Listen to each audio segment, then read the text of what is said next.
आज हम उसी प्रशांत किशोर के बारे में चर्चा करने आए हैं, जो राजनीति में आकर के एक अलग ही तरीका का भूचाल ला दिए हैं। एक अकेला जन सुराज सभी पार्टियों का नींद उड़ा करके बिहार में धर दिया है और धर दिए हैं। और इसी प्रशांत किशोर पर एक बहुत बड़ा आरोप भी आज देखने को लिए मिला है।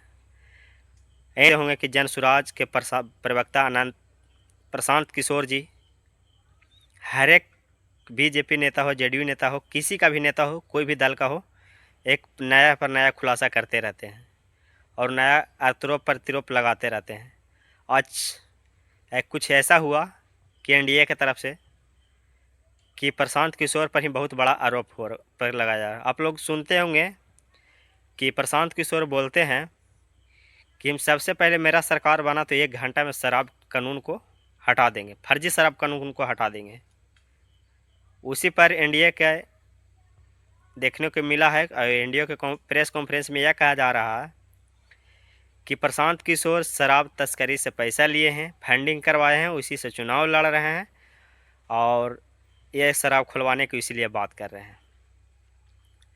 तो आप लोग को क्या लगता है कि प्रशांत किशोर शराब वाले से फंडिंग करवाए हैं और चुनाव लड़ना चाह रहे हैं, और कि ये नीतीश कुमार का असफल शराबबंदी को देखते हुए हटाना चाहते हैं, और क्या करना चाहते हैं? आप लोग अपना भी बात कमेंट बॉक्स में बताइए। और प्रशांत किशोर पर भी अब एनडीए हमलावर कर रही है कुछ दिनों से।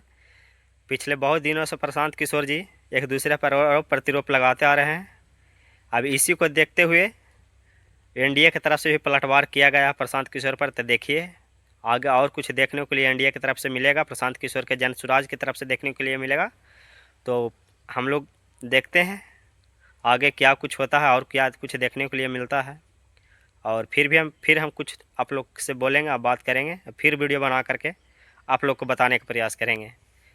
आप लोग का पता है कि कुछ ही दिनों में या कुछ ही महीनों में विधानसभा का चुनाव होना भी है बिहार में, और अनेक पार्टियां अलग अलग तरीके से अलग अलग अपने तरीके से अलग जा करके अलग अलग तरीके से प्रचार कर रही है, जो सरकार बनाने की प्रयास कर रही है।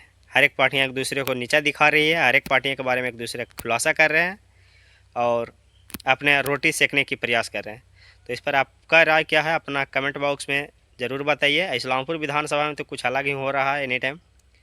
इस्लामपुर विधानसभा में भी एनडीए के कार्यकर्ता, नीतीश कुमार के कार्यकर्ता एक दूसरे को टांग खींचे में लगे हुए हैं। एक तरफ से चंद्रसेन जी हैं, पूर्व विधायक इस्लामपुर के रह चुके हैं, और एक तरफ से रोहेल रंजन है, और 2-4 कैंडिडेट हैं इस्लामपुर विधानसभा जो एनडीए के प्रत्याशी होने के लिए और टिकट पाने के लिए एनडीए से, जेडीयू से एक दूसरे का ही पैर खींचने और का कार्य कर रहे हैं। और एक दूसरे नेता के बारे में भला बुरा इस पटना में कार्यकर्ता को ले करके जा करके गाड़ी से भर करके वहाँ उल्टा पुल्टा बोल रहे हैं। तो देखिए इस बार रोहेल रंजन इस्लामपुर विधानसभा के में तो पूरा कन्फर्म हो चुका है, 90% कन्फर्म मानिए कि रोहेल रंजन को ही टिकट मिलेगा।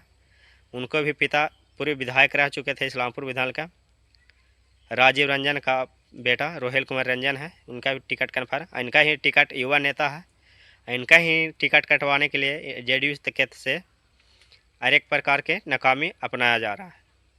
तो आप लोग क्या सोचते हैं अपना कमेंट बॉक्स में बताइए। और इस बार का विधानसभा चुनाव बहुत ही दिलचस्प होने वाला है। फिर मिलते हैं किसी नेक्स्ट वीडियो के साथ।